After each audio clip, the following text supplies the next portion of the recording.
சேனலில் ரொம்ப டேஸ்டியான சூப்பரான சுவையான பீட்ரூட் கேக் தான் பார்த்துருக்கோம். ரொம்ப டேஸ்ட்டாக இருக்கும். எல்லாருக்கும் ரொம்பவே பிடிக்கும். டேஸ்ட்டு ரொம்ப அல்டிமேட்டாக இருக்கும். எவ்வளோ சாஃப்டாக எவ்வளோ பஞ்சு போல் இருக்குது பாருங்கள். இது 5 நிமிஷத்தில் செய்ய முடியும்னா நம்ப முடியுமா? அவ்வளோ சூப்பராக டேஸ்டியாக சீக்கிரமாகவே இந்த பேட்டர் ரெடி பண்ணிடலாங்க. அவ்வளோ டேஸ்ட்டாக இருக்கும். டேஸ்ட்டு ரொம்ப அல்டிமேட்டாக இருக்கும். இவ்வளோ சூப்பரான ஈஸியான டேஸ்டியான அல்டிமேட்டான பீட்ரூட் கேக் எப்படி செய்யுதுன்னு பார்க்கலாமா?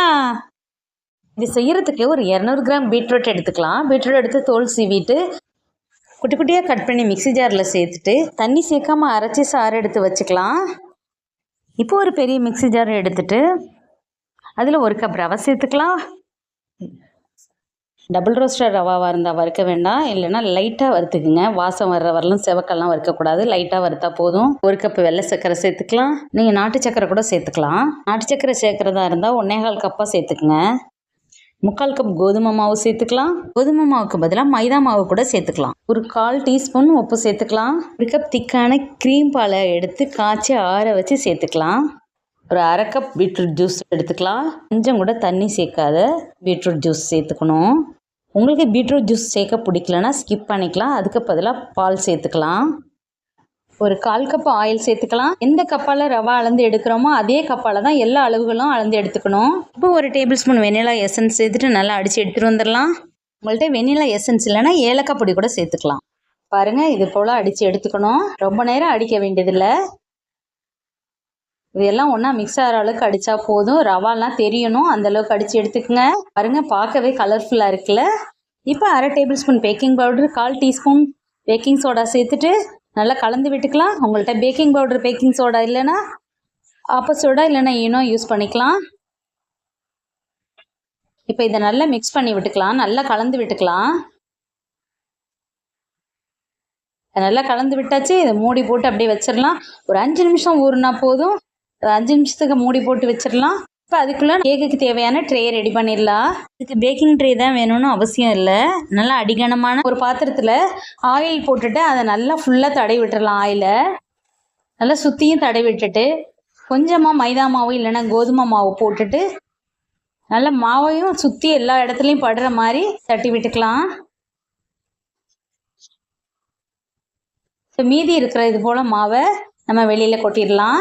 இப்போ 5 நிமிஷம் தான் மூடி போட்டு வச்சுருக்கோம். இப்போ இந்த பேட்டரை இதில் ஊற்றிடலாம். அளவுக்கு திக்காக இருந்தால் தான் 20 நிமிஷத்தில் வேகும், இல்லைன்னா கொஞ்சம் லேட் ஆகும் வேகிறதுக்கு. ஊற்றினத்துக்கு பிறகு லைட்டாக டேப் பண்ணி விட்டுக்கலாம். இப்படி நல்லா தட்டி விட்டோம்னா தான் கேக் நல்லா வெடிப்பு இல்லாமல் அழகாக வரும். இப்போ நம்ம குக்கரில் ஒரு ஸ்டாண்டு போட்டுட்டு விசில் போடாமல் பெல்ட்டு போடாமல் ஒரு 5 நிமிஷம் ஹீட் பண்ணிக்கலாம். 5 நிமிஷம் நல்லா சூடானதுக்கு பிறகு இதை உள்ளே வச்சுட்டு குக்கர் மூடி போட்டு 20 நிமிஷம் லோ ஃப்ளேம்லேயே வேக வச்சுக்கலாம். இப்போ ஒரு 12 நிமிஷம் ஆகிருக்கு. நட்ஸ் எல்லாம் கட் பண்ணி வச்சுருக்கோம்.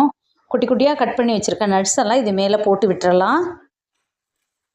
நீங்கள் இந்த மாதிரி போட விருப்பம் இல்லைன்னா ஸ்கிப் பண்ணிக்கலாம். இல்லைன்னா மாவுலேயே கலந்து கூட நீங்கள் போட்டுக்கலாம். அப்போயும் டேஸ்ட்டு சூப்பராக இருக்கும். இப்போ நம்ம எல்லா நட்ஸும் சேர்த்தாச்சு. இப்போ மூடி போட்டு ஒரு 8 நிமிஷம் கழித்து பார்க்கலாம். இப்போ மொத்தமாகவே 20 நிமிஷம் ஆயிடுச்சு. பாருங்கள் எவ்வளோ சூப்பராக வந்திருக்குன்னு. கேக் நல்லா வெந்து வந்ததுக்கப்புறம் இந்த கலரில் தான் இருக்கும். ஒரு குச்சோ ஒரு ஃபோர்க்கோ வச்சு குத்தி பார்த்தீங்கன்னா அதில் ஒட்டாமல் வந்துச்சுன்னா நல்லா வெந்திருக்குன்னு அர்த்தம். இதை எடுத்து வெளில வச்சதுக்கு பிறகு 1 மணி நேரம் கழித்து கட் பண்ணோன்னா சூப்பராக வரும். பாருங்கள், இந்த கேக்கு நம்ம சும்மா கையாலேயே எடுத்துடலாம். அந்த அளவுக்கு அப்படியே ஒட்டாமல் சூப்பராக வரும். பாருங்கள், நம்ம சுற்றி எடுத்து கூட விட வேண்டியதில்லை. அப்படியே அழகாக வந்திருக்கு பாருங்கள். பார்க்கவே ரொம்ப அழகாக இருக்குல்ல. டேஸ்ட்டு ரொம்ப அல்டிமேட்டாக இருந்தது. அந்த கலர் மட்டும்தாங்க, அந்த பிங்க் கலர் கேக்கு வராது. பிங்க் கலர் உள்ளே இருக்காது. நல்லா வெந்ததுக்கப்புறம் கலர் மாறிடும். எல்லாருமே ட்ரை பண்ணி பாருங்கள். இந்த வீடியோ உங்களுக்கு பிடிச்சிருந்துச்சுன்னா லைக் பண்ணுங்கள், ஷேர் பண்ணுங்கள், கமெண்ட் பண்ணுங்கள். நம்ம சேனலை சப்ஸ்கிரைப் பண்ணி வச்சுங்க, பெல் ஐக்கானையும் கிளிக் பண்ணி வச்சுங்க, ஆல்ன்ற ஆப்ஷனையும் கிளிக் பண்ணி வச்சுங்க.